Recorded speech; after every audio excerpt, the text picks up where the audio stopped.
রাতের সংবাদে আপনাকে স্বাগতম। প্রথমে জানিয়ে দিচ্ছি সংবাদ শিরোনাম। সৌদি আরবের যুবরাজ মোহাম্মদ বিন সালমান যুক্তরাষ্ট্রে $1 ট্রিলিয়ন বিনিয়োগের ঘোষণা দিয়েছেন। মার্কিন প্রেসিডেন্ট ডোনাল্ড ট্রাম্প প্রকাশ্যে সালমানের কাছে $600 বিলিয়ন থেকে $1 ট্রিলিয়ন বিনিয়োগের জন্য অনুরোধ করেন। এ সময় সৌদি আরবকে যুক্তরাষ্ট্রের বিশ্বস্ত বন্ধু হিসেবে আখ্যা দেন তিনি। সৌদি যুবরাজ সাফ জানান, ওয়াশিংটনকে খুশি করতে ভুয়া প্রতিশ্রুতি দিচ্ছে না রিয়াদ। সাংবাদিক জামাল খাশোগি হত্যাকাণ্ডে সালমানের কোনো সম্পর্ক নেই বলেও দাবি করেন ট্রাম্প। গাজায় আবারও ইয়েলো লাইন অতিক্রম করার অভিযোগে 2 ফিলিস্তিনিকে গুলি করে হত্যা করেছে ইসরায়েলি সেনাবাহিনী।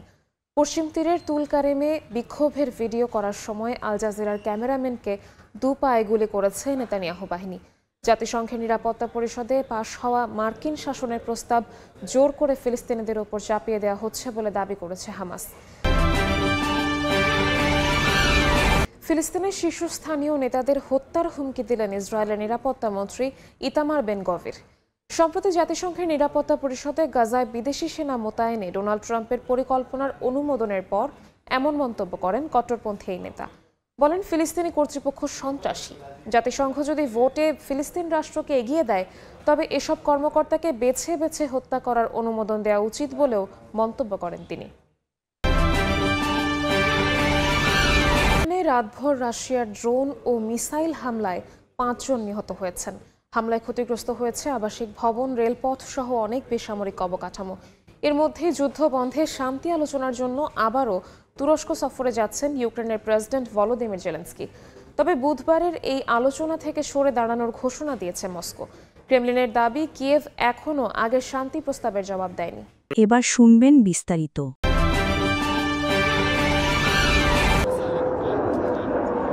এ যেন এক রাজকীয় অভ্যর্থনা। আকাশে চলছে F-35 ও F-15 ফাইটার জেটের প্রদর্শনী। সৌদি যুবরাজ মোহাম্মদ বিন সালমানকে হোয়াইট হাউসে স্বাগত জানান মার্কিন প্রেসিডেন্ট ডোনাল্ড ট্রাম্প। ওভাল অফিসে সৌদি আরব ও যুক্তরাষ্ট্রের দ্বিপাক্ষিক বৈঠকের শুরুতে ট্রাম্প সৌদি আরবের প্রিন্সের প্রতি মার্কিন বাণিজ্যে বিনিয়োগ $600 বিলিয়ন থেকে বাড়িয়ে বন্ধুত্বের খাতিরে $1 ট্রিলিয়ন করার অনুরোধ করেন। সালমানও তাৎক্ষণিকভাবে ট্রাম্পের এ প্রস্তাবে সম্মতি দেন। যুক্তরাষ্ট্রের অর্থনীতি ও প্রতিরক্ষা বাণিজ্যের সুযোগ বাড়ার সম্ভাবনায় দুই নেতা প্রকাশ্যেই সন্তুষ্টি জানান। এছাড়া রিয়াদের কাছে F-35 যুদ্ধবিমান বিক্রি করারও ঘোষণা দেন ট্রাম্প। আমি শুধু বলতে চাই, আপনার বন্ধু হতে পেরে আমি কতটা সম্মানিত বোধ করছি। $1 ট্রিলিয়ন সেই বিনিয়োগের জন্য আমি সত্যিই কৃতজ্ঞ। আমি অনেক খুশি হয়েছি। এটি একটি দারুণ সংবাদ। বৈঠকে তেলের দাম কমে ব্যারেল প্রতি প্রায় $60 নেমে আসার পরও সৌদি এই বিনিয়োগ বজায় রাখতে পারবে কিনা সাংবাদিকদের এমন প্রশ্নের জবাবে এমবিএস জানান, যুক্তরাষ্ট্রের AI চিপ ও কম্পিউটিং শক্তির সঙ্গে সৌদি আরবের চাহিদা মিলিয়ে বড় ধরনের অর্থনৈতিক সম্ভাবনা তৈরি হয়েছে। এ সময় তিনি সাফ জানিয়ে দেন, যুক্তরাষ্ট্রকে খুশি করতে ভুয়া প্রতিশ্রুতি দিচ্ছেন না তিনি।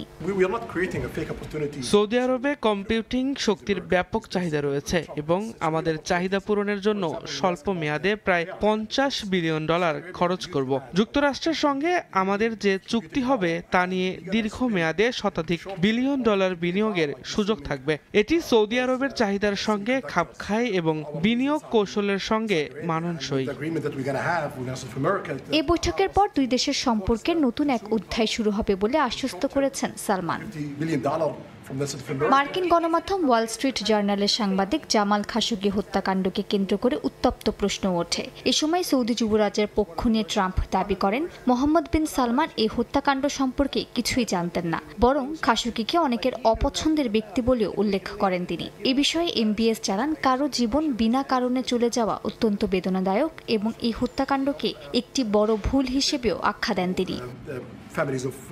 এছাড়া সৌদি যুবরাজ মোহাম্মদ বিন সালমান প্রেসিডেন্ট ট্রাম্পকে জানান, ফিলিস্তিন ইস্যুতে দ্বিরাষ্ট্রভিত্তিক সমাধান হলেই কেবল রিয়াদ আব্রাহাম চুক্তির অংশ হবে। এছাড়া গাজার পুনর্নির্মাণে সহায়তার আশ্বাস দেন তিনি। যদিও সাংবাদিকদের ট্রাম্প জানান, তিনি ইসরায়েল সৌদি আরবের স্বাভাবিক সম্পর্ক স্থাপনের সম্ভাবনা নিয়ে আলোচনা করেছেন এবং সৌদি যুবরাজের প্রতিক্রিয়া ইতিবাচক ছিল।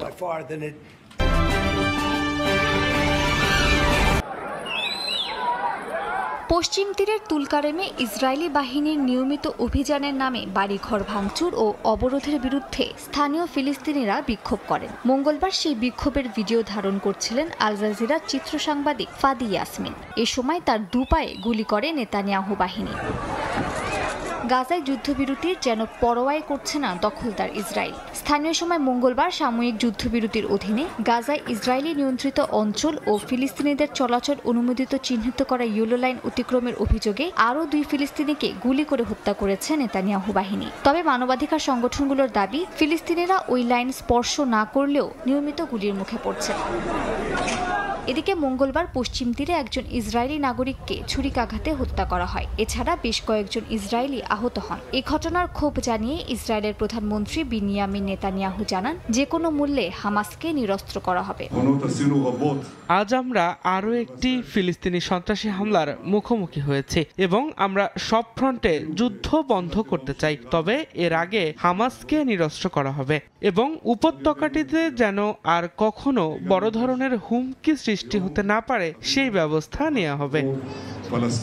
এর মধ্যেই জাতিসংঘের নিরাপত্তা পরিষদের প্রস্তাব 13-0 ভোটে পাশ হলেও হামাস সহ গাজার বিভিন্ন গোষ্ঠীর দাবি, আন্তর্জাতিক শান্তিরক্ষী বাহিনী গাজায় মোতায়েন করা মানে অভ্যন্তরীণ শাসনে বাইরের অভিভাবকত্ব চাপিয়ে দেয়া। এতে ফিলিস্তিনিদের অধিকার ক্ষুণ্ণ করা হবে। তাদের অভিযোগ, ইসরায়েলি বাহিনীর হামলা, পশ্চিম তীরে প্রতিদিনের সহিংসতা ও দখলদারির মূল কারণগুলো প্রস্তাবে উপেক্ষিত হয়েছে। প্রস্তাব নিয়ে চীনের অবস্থানও পরিষ্কার হয়েছে। ফিলিস্তিনের শাসন ব্যবস্থা ফিলিস্তিনিদেরই করতে হবে বলে দেশটির পাশে দাঁড়িয়েছে চীন। যদিও ফিলিস্তিনের পররাষ্ট্রমন্ত্রী এই প্রস্তাবটিকে দীর্ঘ শান্তিপথের প্রথম সোপান হিসেবে বর্ণনা করেছেন। তিনি জানান, রাষ্ট্রের সংস্কারের প্রসঙ্গ পরে সামলানো যাবে। গাজা নিয়ে জাতিসংঘ নিরাপত্তা পরিষদে যুক্তরাষ্ট্রের প্রস্তাবগুলোর মধ্যে রয়েছে উপত্যকাটিতে আন্তর্জাতিক শান্তিরক্ষী বাহিনী মোতায়েন, পুনর্গঠন এবং ফিলিস্তিনের আত্মনিয়ন্ত্রণের বিশ্বাসযোগ্য পথ। তবে এই শব্দগুলো সরানোর জন্য লবিং করলেও ব্যর্থ হয়েছে ইসরায়েল। আর এই প্রস্তাব পাশ হওয়ায় তেল আবিবের রাজনৈতিক মহলে চরম প্রতিক্রিয়া দেখা দিয়েছে। জায়নবাদী দেশটির জাতীয় নিরাপত্তা মন্ত্রী ইতামার বেন গভির এটাকে ফিলিস্তিন রাষ্ট্র প্রতিষ্ঠার চক্রান্ত বলে দাবি করেছেন। এরই জেরে ফিলিস্তিনি কর্তৃপক্ষের শীর্ষস্থানীয় নেতাদের হত্যার হুমকি দিলেন কট্টরপন্থী এই নেতা। তার দাবি, ফিলিস্তিনি কর্তৃপক্ষের নেতারা সন্ত্রাসী। জাতিসংঘ যদি ভোটে ফিলিস্তিন রাষ্ট্রকে এগিয়ে দেয় তবে এসব কর্মকর্তাকে বেছে বেছে হত্যা করার অনুমোদন দেওয়া উচিত বলে মন্তব্য করেন তিনি। জেরুজালেম পোস্ট সহ বেশ কয়েকটি ইসরায়েলি গণমাধ্যম জানিয়েছে, বেন গভির মাহমুদ আব্বাসকে গ্রেপ্তার করে কেটজিয়ট কারাগারের একক কক্ষে পাঠানোর কথাও বলেছেন। তার এমন মন্তব্যকে মধ্যপ্রাচ্যে নতুন করে উস্কানি হিসেবে দেখা হচ্ছে। ফিলিস্তিনি পররাষ্ট্র মন্ত্রণালয় বেন গভিরের বক্তব্যকে কৌশলগত উস্কানি বলে নিন্দা জানিয়েছে। আন্তর্জাতিক সম্প্রদায়ের কাছে তাকে জবাবদিহির আওতায় আনার দাবি জানিয়েছে তারা। ফিলিস্তিনি প্রেসিডেন্টের কার্যালয় বলেছে, এ ধরনের বক্তব্যের দায় ইসরায়েলি সরকারকেই নিতে হবে। যদিও ফিলিস্তিনি কর্তৃপক্ষ এখনও ইসরায়েলের সঙ্গে নিরাপত্তা সমন্বয় চালিয়ে যাচ্ছে, তবে ইসরায়েল তাদের কোনোভাবেই রাষ্ট্র পরিচালনার ক্ষমতা দিতে রাজি নয়। এদিকে বেন গভির দাবি করেছেন, ফিলিস্তিনি বলে কোনো জনগোষ্ঠী নেই এবং তাদেরকে আরব দেশ থেকে আসা এক অভিবাসী বলে উল্লেখ করেছেন। এমন বক্তব্য আন্তর্জাতিক বিশেষজ্ঞরা জাতিগত উস্কানি ও জাতিগত নিধনের ধারণার সঙ্গে মিলিয়ে দেখছেন। ইসরায়েলের ক্ষমতাসীন জোট থেকে শুরু করে বিরোধী দলগুলো পর্যন্ত সবাই ফিলিস্তিন রাষ্ট্রের বিরোধিতায় একই জায়গায় দাঁড়িয়ে আছে। অধিকৃত পশ্চিম তীরকে কার্যত ইসরায়েলি ভূখণ্ডে অন্তর্ভুক্ত করার প্রক্রিয়াও দ্রুত চলছে। গাজায় ফিলিস্তিনি কর্তৃপক্ষকে ক্ষমতায় ফেরানোর ব্যাপারেও কঠোর আপত্তি রয়েছে তেল আবিবের।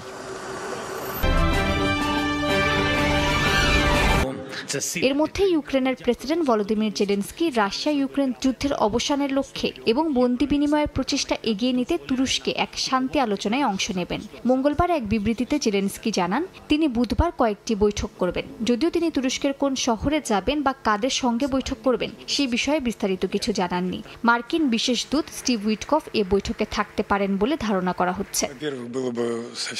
অন্যদিকে ক্রেমলিন মুখপাত্র দিমিত্রি পেসকভ নিশ্চিত করেছেন, বুধবারের শান্তি আলোচনায় রাশিয়া উপস্থিত থাকবে না। মস্কোর অভিযোগ, কিয়েভ এখনো আগের শান্তি আলোচনায় উত্থাপিত প্রস্তাবের জবাব দেয়নি। পেসকভ জানান, ইস্তাম্বুলে কি আলোচনা হবে রাশিয়া বাইরে বসেই তা পর্যবেক্ষণ করবে। এ সময় ইউক্রেনকে 100টি রাফায়েল যুদ্ধ বিমান দেয়ায় ফ্রান্সকে হুঁশিয়ারি দিয়েছেন তিনি। বলেন, ভবিষ্যতে প্যারিস তাদের এমন সিদ্ধান্তের জন্য অনুশোচনা করবে। রুশ ড্রোনের অনুপ্রবেশে ন্যাটো সীমান্ত জুড়ে তৈরি হওয়া দুর্বলতা এবার নতুন প্রতিরক্ষা ব্যবস্থা দিয়ে ঢাকার চেষ্টা করছে পোল্যান্ড ও রোমানিয়া। ক্ষুদ্র আকৃতির হলেও মার্কিন মেরোপোস সিস্টেম আকাশে ঢুকে পড়া ড্রোন শনাক্ত করে ধ্বংস করতে পারবে অনায়াসে। ন্যাটোর দাবি পূর্ব সীমান্ত এতটাই সুরক্ষিত করা হবে যাতে রাশিয়া কখনোই আগ্রাসনের কথা ভাবতে না পারে।